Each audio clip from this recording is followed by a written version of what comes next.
Bonjour à tous, bonjour Philippe. Nous sommes aujourd'hui dans ta cuisine donc pour découvrir tes astuces et tes conseils sur un plat traditionnel des fêtes de fin d'année, le foie gras.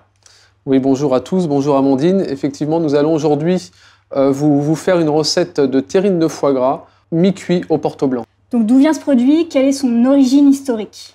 Alors c'est en Égypte, à l'aube du 3e millénaire, qu'aurait été découvert le foie gras sauvage sur des oies migrant dans le delta du Nil. Et quelle était la particularité du foie gras de ces oies? Alors les autochtones étaient émerveillés par la grosseur et la saveur de ce foie.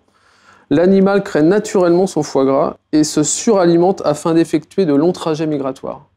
Donc nous allons maintenant rentrer dans le vif du sujet avec la préparation du foie gras et surtout n'hésite pas à nous donner tous tes conseils et tes petites astuces, bien sûr, ça restera entre nous.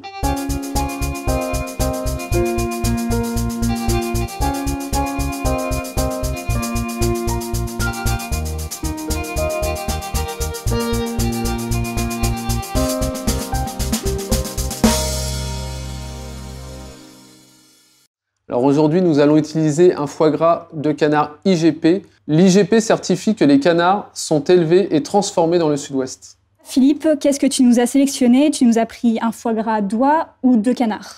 Alors j'ai pris un foie gras de canard. C'est un foie gras qui a un goût plus rustique et prononcé. D'accord. Alors que le foie gras d'oie, il est comment niveau gustatif? Alors le foie gras d'oie est plus doux, plus délicat et plus onctueux. D'accord. Et sinon, au cours de la préparation, est-ce qu'on relève des différences entre les deux espèces? Alors oui, au cours de la cuisson, il y a une différence, c'est que le foie gras d'oie rend moins de graisse que le foie gras de canard.